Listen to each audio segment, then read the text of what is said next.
Quimaira. Relatos en la hoguera.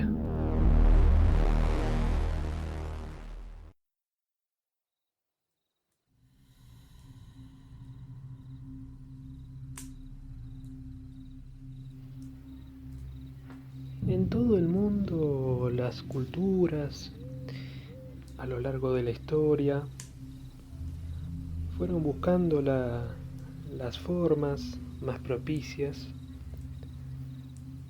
de cuidar y preservar a sus muertos, emperadores, reyes, faraones, líderes, presidentes, hombres, mujeres. La momia como técnica de preservación data de muchos siglos antes de Cristo. Y si bien las técnicas fueron, por supuesto, como cualquier técnica, volviéndose más sofisticadas, también es cierto que existen ambientes, condiciones naturales de temperatura, de humedad, químicas, que colaboran en este proceso de conservación más que otros.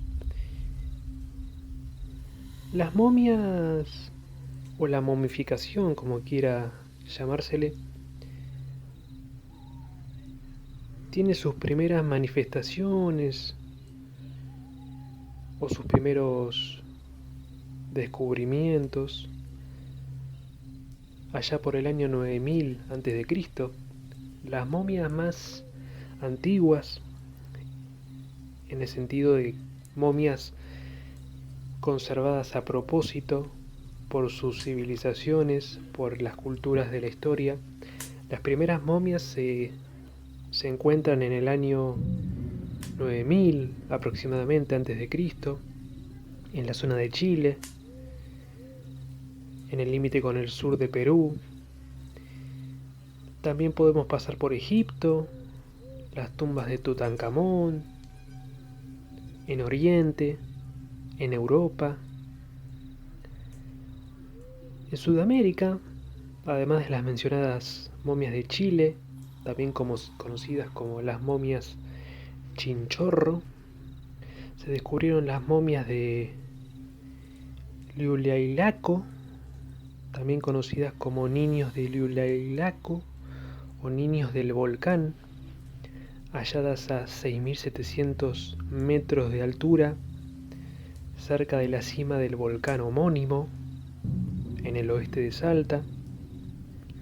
También tenemos la señora de Cao, una momia femenina de la cultura mochica, civilización que entre el siglo I y el siglo VIII después de Cristo residió en la zona de Trujillo, Perú. Tenemos la Niusta en La Paz, Bolivia, que es la momia de una niña de aproximadamente 8 años de edad, que datan del siglo XV. Y en Argentina también.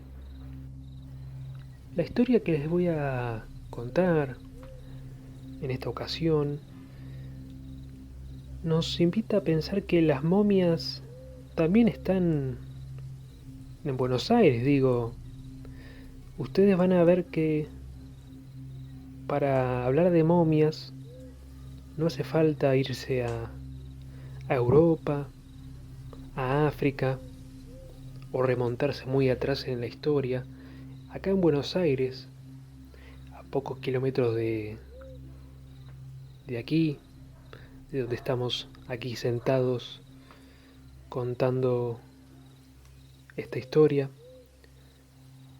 yendo por la autopista o la ruta nacional 1 hasta La Plata, en la zona de Tolosa, hay una historia de una momia que fue hallada a finales del siglo XIX.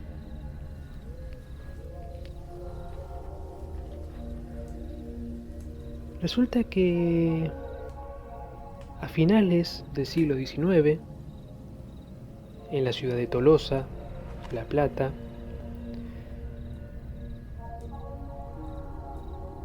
funcionó un viejo cementerio que albergó a las víctimas de la epidemia del cólera, que tuvo muchas víctimas fatales por aquel entonces. Entre 1870 y 1882 entonces funcionó un viejo cementerio, pero en el año 1882 se decide inaugurar otro cementerio, el nuevo cementerio de La Plata. Cuando se empezaron a trasladar todos los cuerpos que habían sido enterrados los 12 años anteriores, en el medio de ese operativo de trasladar los cuerpos para preparar el nuevo cementerio, entre los restos que se trasladaban se encontró un cuerpo momificado. Era un cuerpo que estaba entero, casi intacto, que tenía los ojos semicerrados, que tenía una mueca risueña, dicen los testimonios de la época. El cuerpo tenía una cabellera larga y descolorida, sus ropas interiores y exteriores estaban en perfecto estado. Los trabajadores no entendían cómo era posible que una momia estuviera o fuera hallada ahí, en Tolosa. Quienes vieron a la momia dicen que se conservaba en muy buen estado, incluso se lo creía por momentos vivo. Entonces, las autoridades de aquel momento, al ver que nadie reclamaba ese cuerpo, entre tantos otros, decidieron colocar el cuerpo en un altar de la capilla del cementerio. ¿Para qué? Para que se pudiese identificarlo. Esto fue, obviamente, luego así pensado y evaluado, un gravísimo error. ¿Por qué? Lo que sucedió, al revés de lo que esperaban las autoridades al momento de exhibirlo, fue que muchos curiosos empezaron a acudir a ver a este muerto popular, entre comillas. Le empezaron a sacar trozos de prendas para hacer con ellos amuletos, y este cuerpo, esta momia de esta persona que no se podía identificar quién era, empezó a convertirse con el tiempo en un altar de rezo, ¿no?, del pueblo, como si fuera un santo. Los relatos de la época, sobre todo de aquellos que o bien lo vieron de cerca o que participaron del proceso de traslado, señalan que de sus manos entrecruzadas se manifestaban luces, que esto era el indicio de que esta momia tenía algún tipo de magia o poder especial. Entonces, unos días después, las autoridades decidieron retirarlo al cuerpo y llevarlo a un nicho. Incluso se creía, algunos lo creen actualmente todavía, que este cuerpo, esta momia, este cadáver, era un ente místico. ¿Por qué? Nuevamente, se decía y se dice que cumplía y cumple deseos una vez que el solicitante, en este momento ya no es posible, pero en aquel entonces cuando estaba exhibido y podía tocárselo, se decía que el solicitante, si tocaba sus manos, de las cuales supuestamente brotaba un brillo particular, si lo hacía, esta momia, este cadáver, este ente, cumplía los sueños. Se decía que en el entreabrir de sus dedos se filtraban reflejos de imágenes. Unos años después, finalmente pudo ser identificado el cuerpo de la momia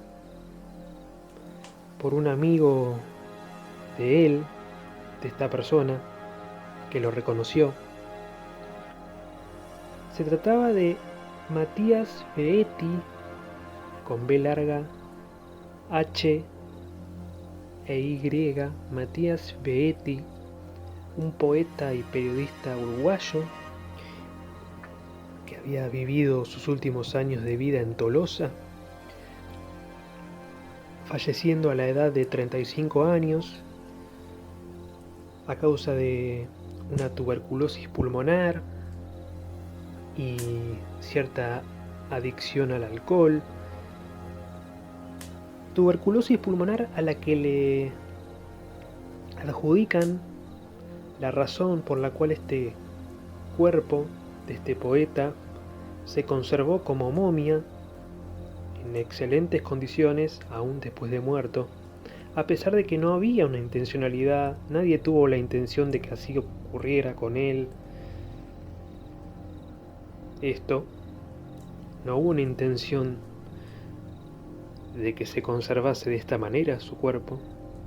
Como bien dijimos al principio, al parecer las condiciones, uno quiere creer, las condiciones ambientales facilitaron que el cuerpo del poeta uruguayo se conservara en estas condiciones y fuera hallado así.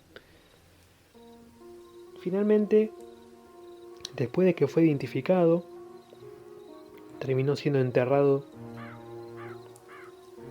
en el mausoleo que la familia encargó una vez que reconoció o se enteró la familia de que era él, la momia, el cadáver, y se construyó un busto tallado para homenajearlo, al margen de su carácter o del asunto de la momia.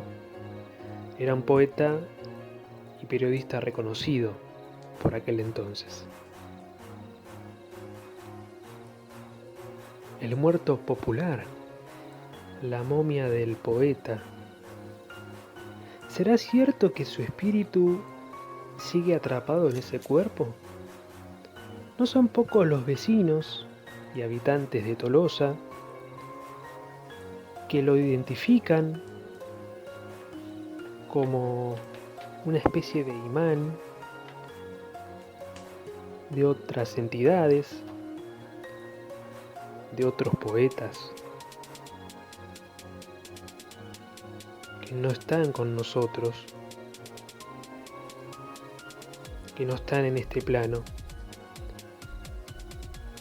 aunque algunos de ellos, de esos poetas errantes que se ven atraídos por el aura, por la energía de la momia del poeta, quizás no quieran ser un santo como él, sino todo lo contrario. Mientras tanto, la momia del poeta sigue invocando desde su trance,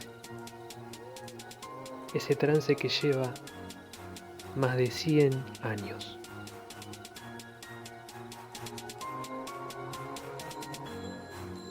Assalamualaikum